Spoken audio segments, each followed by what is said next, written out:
పాకిస్తాన్ కు భారత్ నట్లు బిగిస్తోంది. ఒక్కో యాక్షన్ ప్లాన్ తో పాకిస్తాన్ కు చుక్కలు చూపిస్తోంది. పాక్ ను అన్ని వైపుల నుంచి దిగ్బంధిస్తోంది.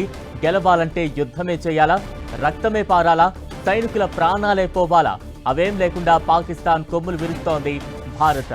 ఎక్కడ కొడితే పాక్ చతికిల పడుతోంది, అక్కడే గురి చూసి కొడుతోంది భారత్. పాక్ పై సైలెంట్ గా జల ఖడ్గాన్ని ప్రయోగిస్తోంది. ఇప్పటికే బాగ్లిహార్ డ్యాం నీటిని ఆపేయగా తాజాగా సలాల్ డ్యాంను కూడా మూసివేసింది.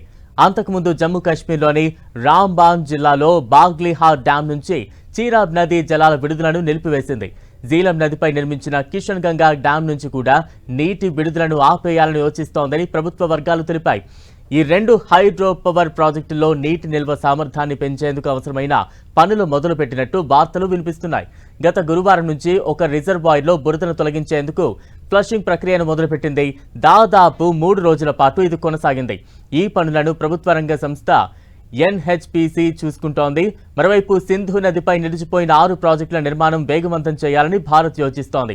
ఇప్పటికిప్పుడు పాక్కు నీటి సరఫరా పూర్తిగా నిలిపివేయడం సాధ్యం కాకపోయినా ఈ 6 ప్రాజెక్టుల నిర్మాణం పూర్తయితే మాత్రం భవిష్యత్తులో పాక్కు చుక్క నీళ్లు కూడా భారత్ నుంచి వెళ్లవు.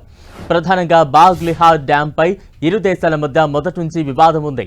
దీని పరిష్కారానికి ప్రపంచ బ్యాంక్ మధ్యవర్తిత్వాన్ని కూడా పాక్ గతంలో కోరింది.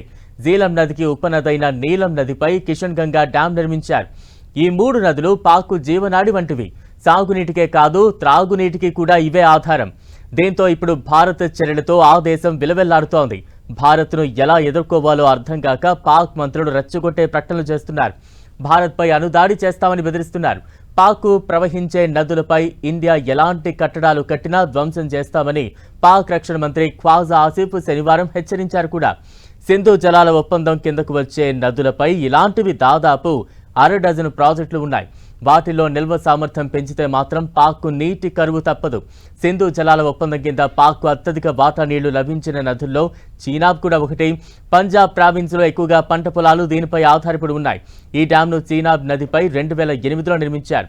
ఇక పహల్గామ్ ఉగ్రదాడి జరిగిన తర్వాత ఏప్రిల్ 26న సింధు జలాల ఒప్పందాన్ని భారత్ నిలిపివేసింది. ఈ డ్యాం నుంచి పాకిస్తాన్కు వెళుతున్న జలాలు నిలిచిపోయినట్టు ఉపగ్రహ చిత్రాలు బయటకు వచ్చిన విషయం తెలిసిందే. పాక్లోని సియాల్కోట్ వద్దకు వచ్చేసరికి చీనాబ్ పూర్తిగా ఎండిపోయింది. పాక్లోని పంజాబ్లో పత్తి, వరి సాగుకు ఈ నీరు చాలా ముఖ్యం. ఇక గత వారం జీలం నది వరద ప్రవాహం పాక్ ఆక్రమిత కశ్మీర్ను భయపెట్టింది. అక్కడి ముజఫరాబాద్ సమీపంలో గత వారం జీలం నదిలో నీటి మట్టం ఒక్కసారిగా కొన్ని అడుగులు పెరిగిపోయింది. దీంతో స్థానిక అధికారులు హత్యాన్ జ్వాలా అనే ప్రాంతంలో ఎమర్జెన్సీ ప్రకటించాల్సి వచ్చింది. ఇలా తరచూ నిర్ణయాలు తీసుకుంటూ పాక్ భారత్ చుక్కలు చూపిస్తోంది.